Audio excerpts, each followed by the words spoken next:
In today's episode, watch me visibly strain to understand basic marketing theory, but my friends, that is why I'm here. I am the conduit through which you get to understand the GOAT agency, because if I knew anything at all, who'd ask the questions? See, that's how this works.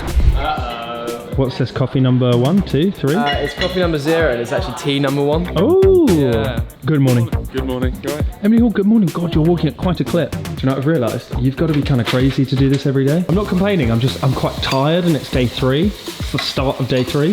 For a long ride if you're tired now. Hello. So what are you going to be using that caffeine for today, Alex Burgess? Spur me on. I'm speaking to Shannon now very quickly, by the way. Why are you so rushy? Because I've got 100 calls today, Matthew. Big dog. Who are the serious looking gentlemen that have walked in? Josh and Dan from MediaCom. And who are they? Josh and Dan from MediaCom. Right, you're a little bit prickly today. Am I? Sorry. It's okay. It's probably my new long commute. It's been fucking ages to get in now. You've got less people to film today. Just means you're going to have to do the heavy lifting. I want to see the Cliff and Me. I'm not going to lie, I've forgotten what exactly we do. What, as a company? Yeah, like, have we changed our offering at all? Still niche content to niche audiences at scale? Content really at scale now, though. That's the difference. Really at scale? Really at scale. Big scale stuff. I think like what we're learning with strategy is like when we're producing one piece of content that could cost upwards of £200,000, there's a sort of creative control that goes into it. So we play a bit more of the middleman, and there has to be an element of like creative planning from us. You can't just be like, we'll hand it all over to the influencers. Like there has to be some sort of tangible creative center, and then the client buys into that and then buy into us. So that for me on the creative side is what's changed massively. It's just the scale of things. This is what I wanted to do this whole time, right? Fuck the small shit. Wake me up when it's £1 million. Do not put that in. That's going in. Do not put that in. Don't put that in the about vlog. that. Please, I'm having nightmares about that Can going you- in.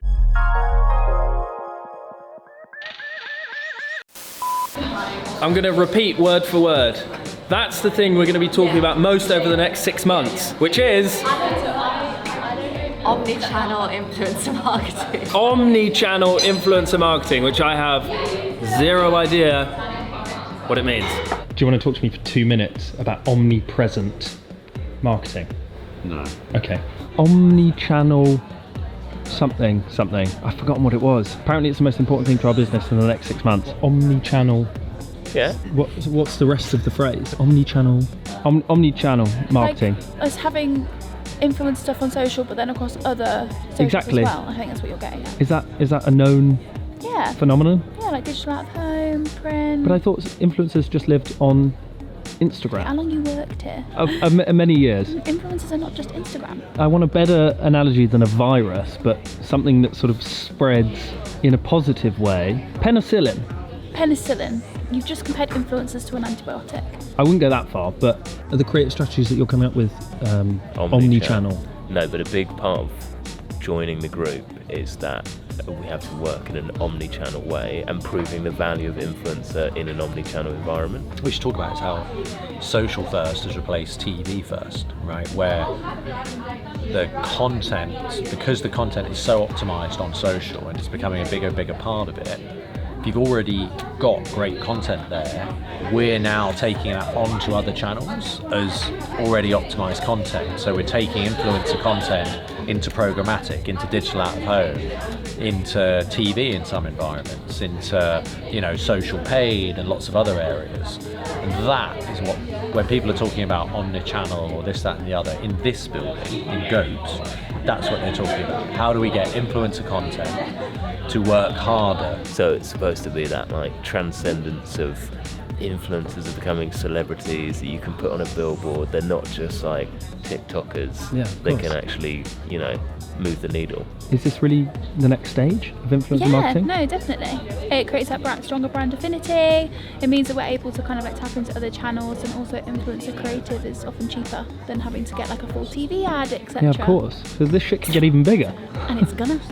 Okay. Yeah, put that in your vlog. Are you reading Put a that script? in your vlog. What are you showing me? I'm showing you an omni-channel slide to explain to you how it works, right? 5 times increase in click-through rate versus standard brand assets. I need you know to- who you should speak to is Lauren. Thank you. God, this is like a golden goose chase. It is a very interesting part of the transition. Omni-channel distribution. Which is influencers not just on Instagram Yeah. and TikTok. Yeah. It is Display, out of home, TV. retail sites, TV, and we can do that all in this office because we've got Finecast, Axis Creative Studios, Finecast Labs, and Go. Yeah. This is quite exciting. There's nobody else that can do it. There's nobody else where everybody is in the same building under one roof, which is the big Nexus style. Give a high five as you go through the door. Go on. Oh. High five to each other on the go. Well, it's just a bit awkward now, isn't it? Do you know what's terrifying? I need to take a breath. Like, I'm sitting through these panels, and I'm thinking, that was apparently very good. and I'm thinking, this all makes so much sense business-wise, Yeah. but I need to understand how it works to properly convey to the audience what's going on. It was fantastic, but I didn't understand any of it. Could you 10-second summary of what the main meat was? The main meat Yeah. was Goat now are part of Nexus as an organisation. Yep. Nexus have the capability to run paid media across every single digital platform. Their key thing is performance. The number one driver of performance is creative, and so Goat should be at the middle of everything Nexus. So it's like we're internally pitching. Always pitching. It's party day at the Goat Agency. Grab yourself a mixer. Cheers. Cheers, my dears. Emily Hall, it's been a long, hard week. Grab yourself a drink. What are we celebrating? Crisps and wine. Wait, hold on. That was me. Unlucky, no, I've just got wine. Don't mind.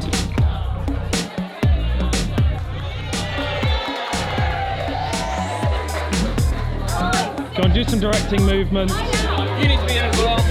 Starkey, come on, you're faffing, you're faffing.